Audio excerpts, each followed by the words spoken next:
The rain had just stopped when Elena Marsh stepped out of the car and looked up at Ashworth Hall for the first time. The old stone building stood tall against the gray evening sky, its windows glowing with warm light. Ivy climbed along one side of the wall, and a wide stone staircase led up to the entrance, flanked by tall lanterns that flickered gently in the breeze. She had heard so much about this place from Sebastian, but nothing had prepared her for how grand it truly looked. She smoothed the front of her dress and took a deep breath. "You look beautiful," Sebastian said, taking her hand. "There is nothing to worry about." Elena smiled, though her heart was beating fast. She was not a duchess. She was not born into money or titles. She had spent years working as a nurse, caring for people in a small hospital outside London. She had met Sebastian Ashworth there, on the worst night of his life, when his father had been rushed into the emergency room after a sudden illness. Elena had stayed by his side through the long hours, speaking calmly to him when no one else could. That night had changed everything for both of them. 2 years had passed since then. Sebastian was now the Duke of Ashworth, having inherited the title after his father's passing.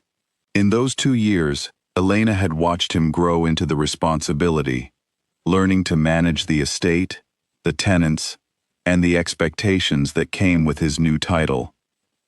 Through it all, she had been his quiet support, never asking for recognition, simply standing beside him. Tonight, he had finally brought her home to meet his family and to announce their engagement, a step he had delayed only because he wanted to choose the right moment.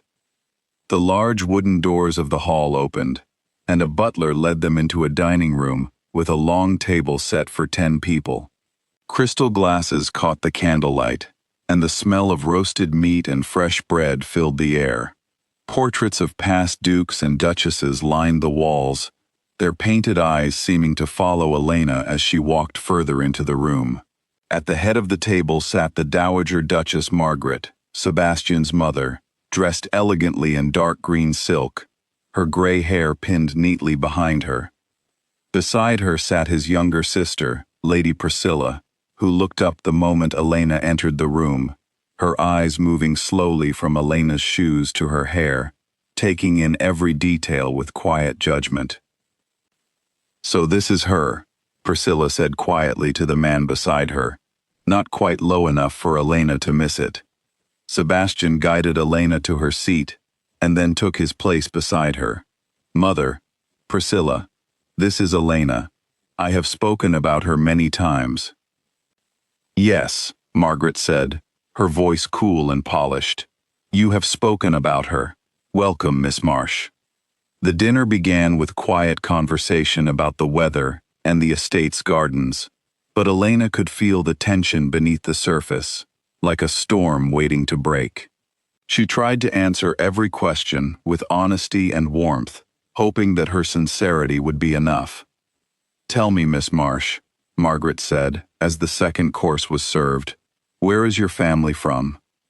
"My mother lives in Surrey," Elena answered.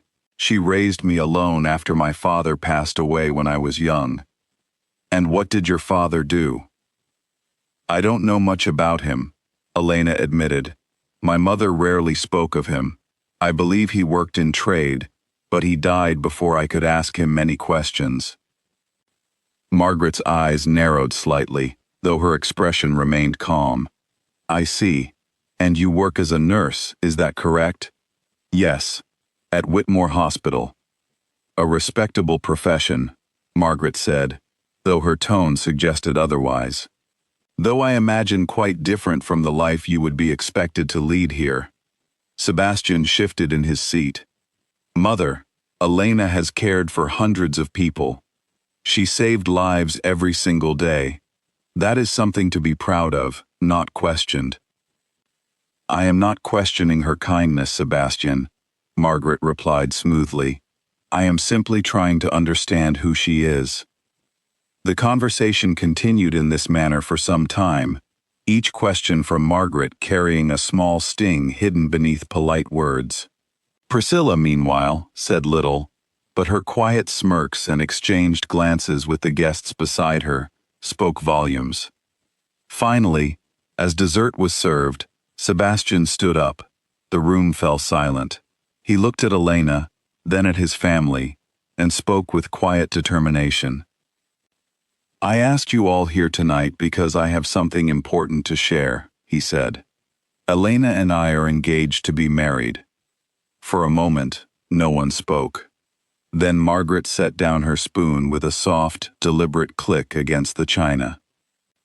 "Sebastian," she said, "I think we should discuss this privately." "There is nothing to discuss," Sebastian said firmly. "I love her, and I intend to marry her." Margaret's composure cracked just slightly, her voice growing sharper. "You are the Duke of Ashworth. You carry the weight of this family's name, its history, its responsibilities. You cannot simply marry whomever you wish, based on feelings alone." "Why not?" Sebastian asked. "Father married you because he loved you." "That is different," Margaret snapped. "I came from a family with history, with standing. Miss Marsh comes from nowhere. We do not even know who her father was. How can I allow my son to marry a woman whose own family cannot be traced?" The words landed heavily in the room. Elena felt her face grow warm, not with anger, but with a deep and quiet hurt. She had expected resistance, but not this. Not to be spoken of as though she were a problem to be solved rather than a person sitting at the table. Priscilla, sensing the moment, added her own quiet remark. "Perhaps Miss Marsh would be happier among her own kind. Surely there are good men at the hospital who would suit her better." "That is enough," Sebastian said, his voice rising. "Both of you, that is enough." But Margaret was not finished. She turned to Elena directly, her eyes cold. "Miss Marsh, I am certain you are a kind woman, but you must understand that this family has stood for centuries. We have responsibilities to our name, to our history, and to the people who depend on us. I cannot, in good conscience, allow this marriage to continue. I am asking you, for the sake of my son's future, to end this engagement." The room was silent except for the soft ticking of a clock somewhere in the hall. Elena looked at Sebastian, who was staring at his mother in disbelief, his jaw tight with anger. She could see the conflict in his eyes, his love for her pulling against years of duty and loyalty to his family. Elena did not want to be the reason for a fracture between Sebastian and his mother. She placed her napkin gently on the table and stood up. "Thank you for the dinner," she said quietly, her voice steady despite the storm inside her. "I think it is best if I go."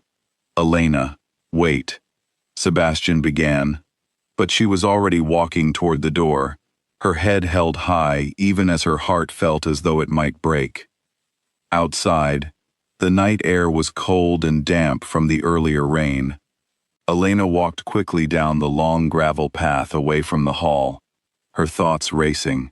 The sound of her own footsteps seemed unusually loud in the silence, and somewhere in the distance an owl called out over the dark fields. She did not want to make Sebastian choose between her and his family. She loved him too much to ask that of him. Perhaps, she thought, it would be better if she simply disappeared from his life, allowing him to live the life his family expected of him. She had faced difficult nights before, long shifts at the hospital where nothing seemed to go right, but this kind of pain was different. It was quieter and somehow heavier. She found a small inn a few miles from the estate and took a room for the night, her suitcase still packed from the trip.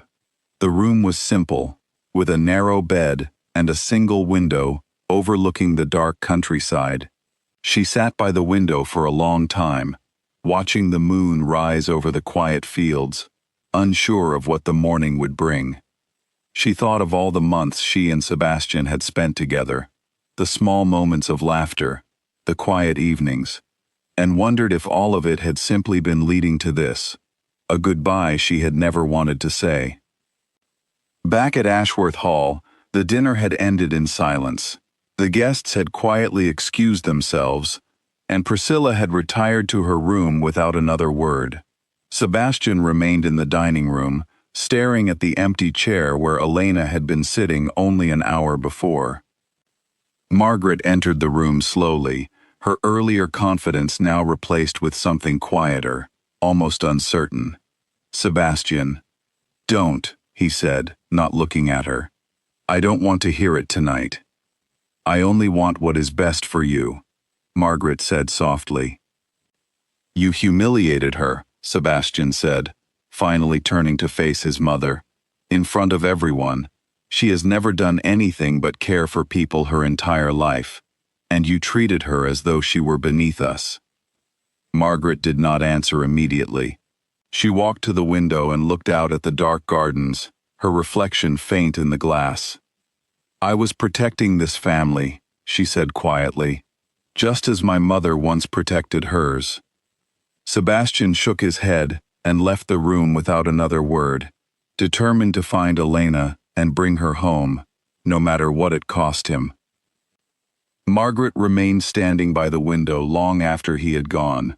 Something about the evening troubled her deeply, though she could not yet name what it was. She thought of the words she had spoken. "We do not even know who her father was." And a small, uncomfortable memory stirred in the back of her mind. She made her way to the old study at the end of the west corridor, a room filled with leather-bound books and family records dating back generations. She had not entered this room in years, not since her husband's passing. She lit a lamp and began searching through the old ledgers and letters, driven by an instinct she did not fully understand. It took her almost 2 hours, but eventually she found it. A thin, yellowed folder tucked behind a row of estate records, marked simply with the name Marsh. Her hands trembled slightly as she opened it. Dust rose softly into the lamplight, and the smell of old paper filled the air. Inside were old letters and a faded family tree, detailing a branch of a once well-respected family that had fallen out of favor generations earlier, after a disagreement over land and inheritance. The family name had been quietly removed from public records, the connection deliberately buried to avoid scandal. The letters mentioned a debt, an old promise made between two families, one that had never been honored. One letter, written in careful, looping handwriting, described how the families had once been close, bound by friendship and mutual respect, before pride and money had torn them apart. Margaret read it twice, her chest tightening with each line, and at the bottom of the family tree, faint but unmistakable, was a name that matched Elena's late father. Margaret sat back in her chair, stunned. The very thing she had used to judge Elena unworthy, the mystery of her father's family, was rooted in a truth far more complicated than she had imagined. Elena was not from nowhere at all. Her family had simply been erased by people who, generations ago, had made the same kind of cold judgment Margaret herself had made tonight. The irony of it settled over her slowly, like the first chill of winter. For the first time in years, Margaret felt a deep and uncomfortable sense of shame. She thought of her own mother, who had once taught her that family honor mattered more than kindness, and wondered, for the first time, if that lesson had ever truly been right. Meanwhile, Sebastian had been searching through the countryside for hours, stopping at every inn and guest house he could think of. It was nearly dawn when he finally found Elena's car parked outside a small inn near the edge of the village. He knocked gently on her door, his heart pounding. When Elena opened it, she looked tired but composed, her suitcase already by the door. "Sebastian, you shouldn't have come." "I couldn't let you go," he said simply. "Not like this. Not because of what happened tonight." "Your mother is right to worry," Elena said softly. "I don't want to be the reason you lose your family." "You are not the reason," Sebastian said firmly. "Fear is the reason. Pride is the reason. Not you." Before Elena could respond, the sound of another car approaching made them both turn. To Sebastian's surprise, it was his mother's car, pulling up outside the small inn, just as the first light of morning touched the sky. Margaret stepped out, looking different than she had the night before, her usual composed expression replaced with something softer, almost nervous.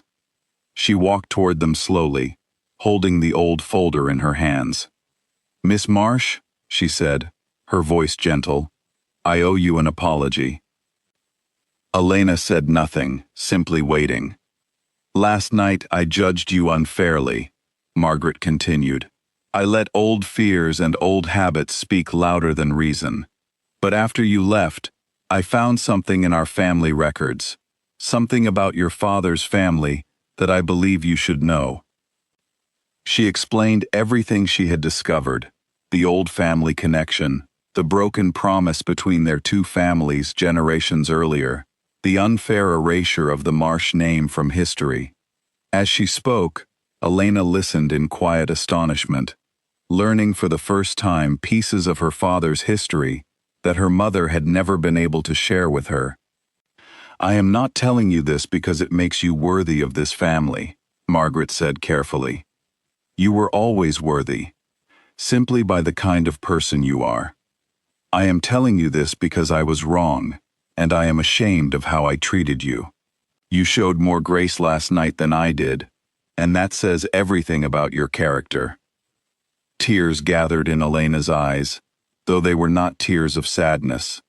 Sebastian reached for her hand, holding it gently as the morning light grew brighter around them. "Will you come home?" Margaret asked quietly. "Both of you.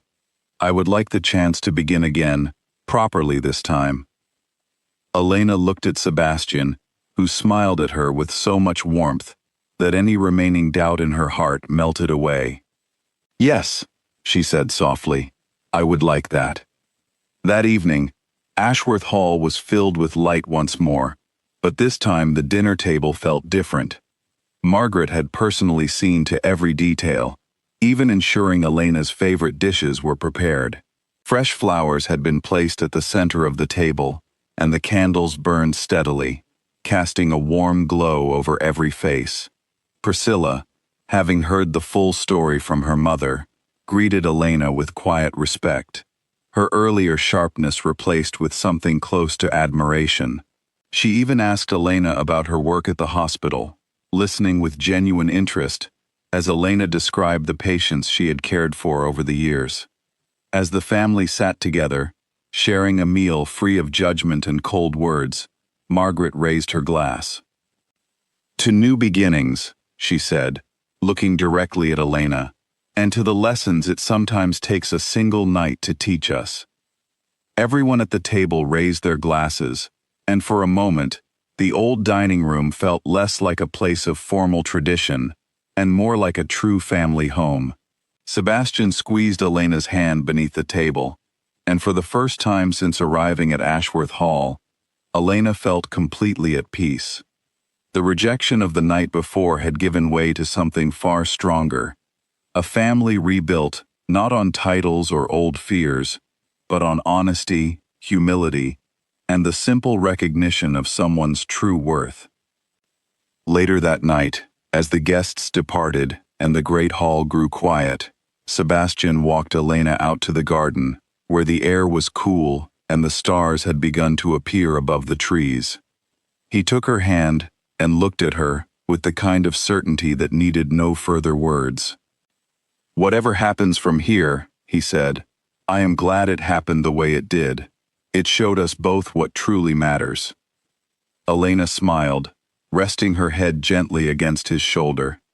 "It showed your mother something too," she said softly. "Sometimes the truth needs a little time to find its way to the surface." Outside, the last light of evening faded gently over the gardens, and inside the great hall, laughter could still be heard, faint and warm, drifting through the open windows, a sound of hope for everything that was still to come.